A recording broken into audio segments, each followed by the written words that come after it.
Good morning, good afternoon, or good evening, everybody. Welcome back to my YouTube channel and to another layout design video.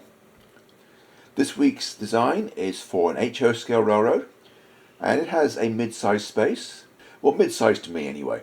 It is around 29 feet long by just under 12 feet wide. The door is along one of the longest sides, and there is another opening just beside it, which the client wanted to turn into a viewing window if the railroad could be designed in such a way that this would be a worthwhile scene. There is an alcove in this corner where the mouse is now. It's not drawn correctly, but the client told me there was a closet there which was underutilized and which I could use to extend the staging yard or something like that if it made sense to do so. As I said, it's not drawn correctly at the moment. It took me a couple of attempts to get that right, and eventually I ended up not using it anyway. Now, the client wanted to run big diesels and long cars, so because of this I suggested that we go with an absolute minimum of 30-inch radius curves for the main line. I would have liked to have gone a little bit bigger than that, but with the width of the room that wasn't going to work. The client said that he would prefer a double track main line if it's feasible, but was happy to accept a single track if not. Anyway, in this first drawing I have put a couple of double track circles with the inner track at the minimum 30-inch radius. I put one in a corner to show just how much space a curve will take up at that point, and I put another one near the middle of the room just to see if a peninsula was feasible, and I decided that it was not. So basically we are going to be limited to an around the walls railroad with some kind of moving section across the door. Now, the client had quite a long want list. He wanted a long main line, he wanted plenty of switching opportunities, and the ability to just watch long trains run through the landscape. He wanted a variety of different areas, some urban, some mountainous. He wanted a harbour. In fact, a harbour scene was an absolute must, and he was fully aware that he was not going to be able to get this on one level. Now, if you're looking at the drawing on the screen at the moment, you'll see that the ceiling here is very low. 7'6" along this side by the living room and 6'2" along the south of the plan, which does make building a multi-deck layout a challenge. And this is a challenge that the client didn't feel he was up to tackling by himself, which is why he sought my help. Anyway, it took a while to be able to get something that I could show him, because as I was going through various layout footprints in my mind, the first few that I devised were not going to fit. I didn't even draw them. I could tell within my mind that they weren't going to work. But eventually I did come up with something that set two scenic levels on top of a lower staging level. Here is the staging level. It's not the first one that I drew, but it is alphabetically first, which is why it came up now. This is actually the first drawing that I made. It's the middle level. I put a double track helix in the corner, and although I'd already decided at this point that the main line was going to be single, allowing for a continuous run that encompassed all the levels was going to need two helixes, one to get up and one to get back down. And by building it as two concentric helixes, they can occupy the same space. The result just looks like one double track helix, whereas it is in fact two disconnected single tracks. I wanted to run the main line all the way around the room on both levels. The client wanted a good sized yard, and the south wall was the obvious place for it, being about 29 feet by 3. There's room for wide benchwork on the north side, which also has the benefit of bringing the moving section far enough away from the door that it can open either way without trouble. Here is the upper level general arrangement, with the main line making a second lap of the upper level before returning down the inner helix. Now, if we go back to the other drawing just for a moment, there are two helixes. There's the outer one and the inner one. The outer one brings the main line up from staging to the middle level, and then from the middle level to the upper level, and there is a gap in that which is then used by the harbour branch to get back down again. The inner track is just one continuous helix all the way from the upper deck to the lower, with no connection to the middle. And here is the staging that I came up with. We see both helixes come down in this corner. Note that it's not a double track, it's both ends of the same single track loop. We have a big staging yard on one of them, and this reversing loop at the end is actually a turn back at the end of the continual loop, and the crossover in this corner allows it to double as a reversing loop. There's also room for another reversing loop under the harbour scene, allowing for easy turning of trains in both directions. As I mentioned earlier, this was the first design that actually made it out of my head and into the CAD package, and it turned out to be the one that lasted right up to the final stages of the design, although with many improvements along the way. The client liked the concept that I sent him. He said it was far better than anything he was able to design in the room. With most of the operation being on the middle deck, I decided that was the best place to start working out exactly what would fit. In this first improvement, the harbour junction has been moved. It was on the swing gate. It's now been moved almost to the helix, and I found space for a short passing siding here. It was never going to be long enough for through freights, but it's perfectly adequate for getting a local train out of the way. And as I mentioned earlier, I worked out the elevations to allow the harbour branch to use the gap in the outer helix to get around the end of the room and wrap around back on itself to the harbour. There is one error with the elevations here. I drew the harbour too low. It doesn't get down to 42 inches, it only gets down to 40. I filled in the harbour area first because that was a scene that was most important to my customer's wife, and she's very supportive in the hobby with him, and in fact has built a couple of models for the harbour. She's built a lighthouse and a tugboat, which we need to find spaces for. Here is the upper level. Note that I've cut the benchwork back quite considerably around the south side and both ends. That is because we're going to have to go with decks slightly closer together than I normally do. And then I've put a 360-degree loop in this corner to gain a bit more height and give us the full normal 20 inches between the two decks for the wider scenes along the north side. And we can see in this corner how the main line then returns down the inner helix back to staging. I mentioned that I ended up not using this closet. Well, here is one design where we did briefly consider it. The client wanted a sawmill somewhere on the railroad, and this upper town was the obvious place for it. And it looked as though it was possible to put a proper logging branch into this corner. We ended up curving it around further and keeping it within the confines of the main room.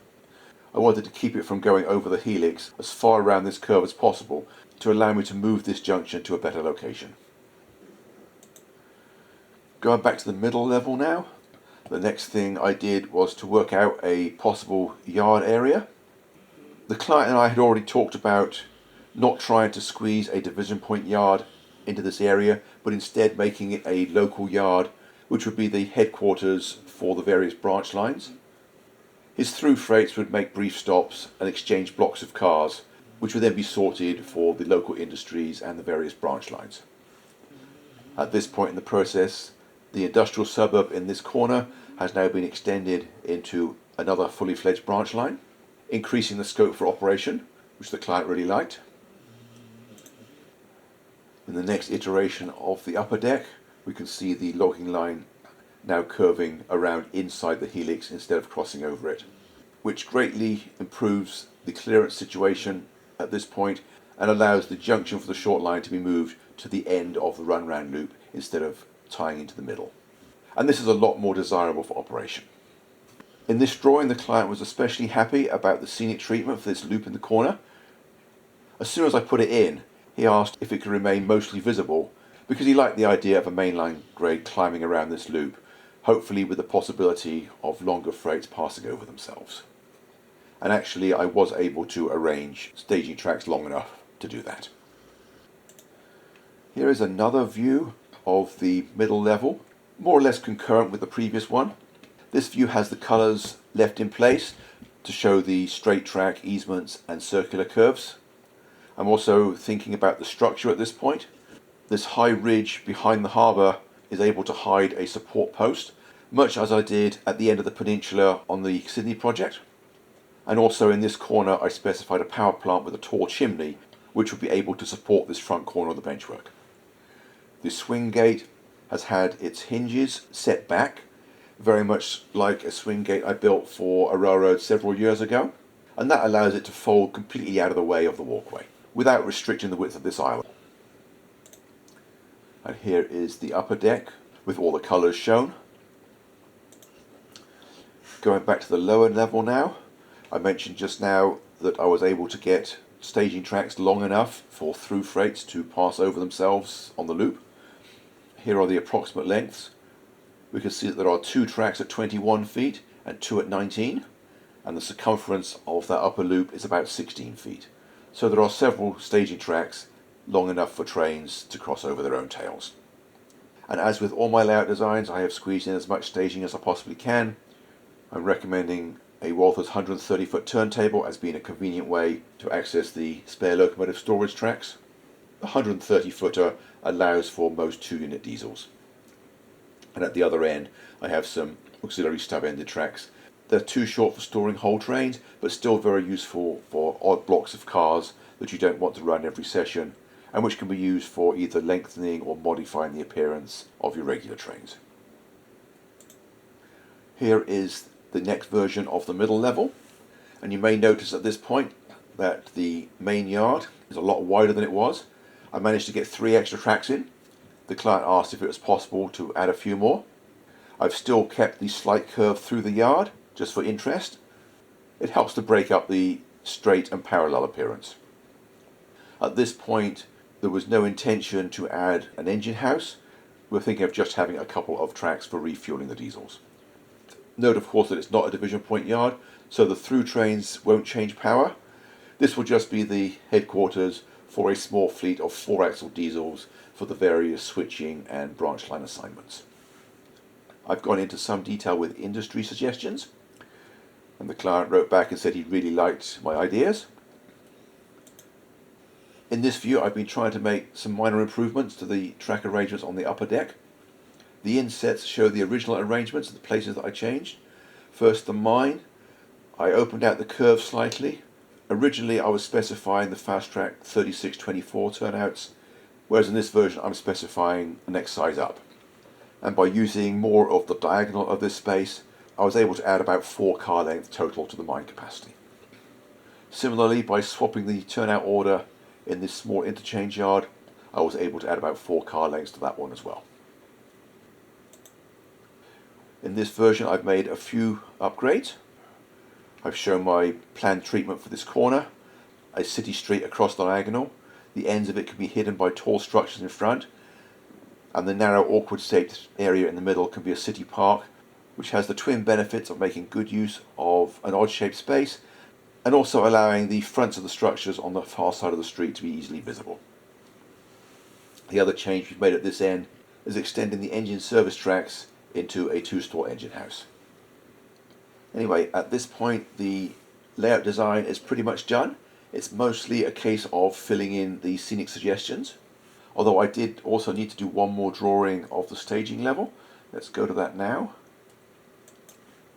The client had asked if there was any way to make good use of this area in this corner next to the loop, and I told him it was always my intention to put a control cabinet in this point. I just hadn't yet drawn it. I always include these on my layout designs.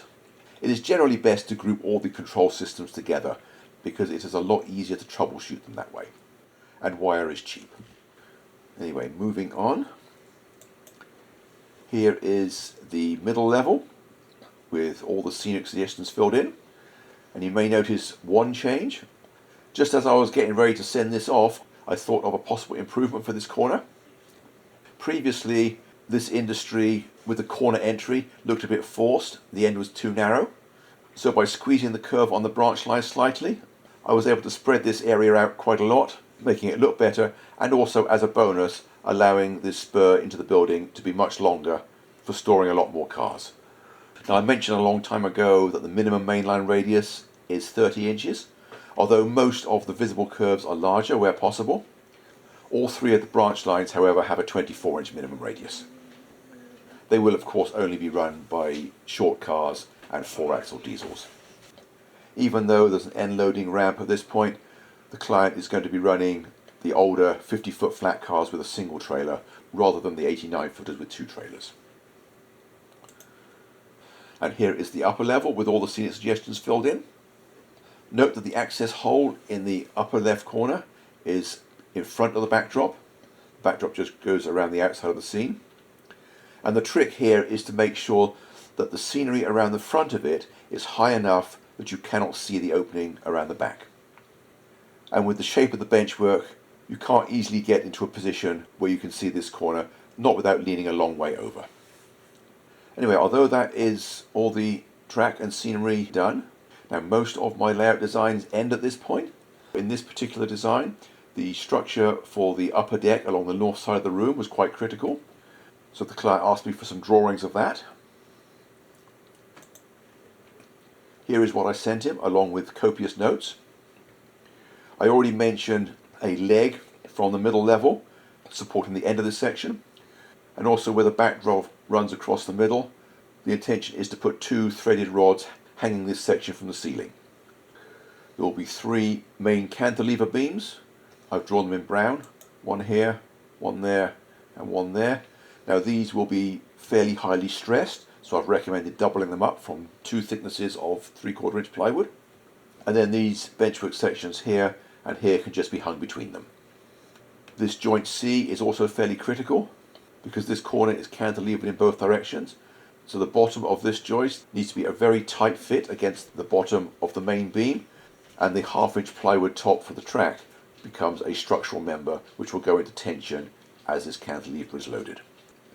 I mentioned the slightly lower than normal deck separation along the south wall, and this loop being used to gain an extra 4 inches of elevation so that this side can be a better height. This means that the front joist along this corner needs a kink in it. So the trick here is to start with an 8-inch wide strip of plywood and then cut the 2 corners out. And then these last 3 long joists will be installed at the higher level. This section also has 1 cantilever beam which supports the middle of this long 8-foot section. Once again, that's doubled up. There's no need to double up the end one because the support is near the front. If you recall from earlier, that will be another threaded rod hidden in the power plant chimney on the scene below. So anyway, that really is all I have to say about this railway design. I'm just going to go back to the main level again. I hope you've enjoyed this presentation, found it useful or interesting or both, and I hope to see you back here for next week's video. In the meantime, thanks for watching, and bye for now.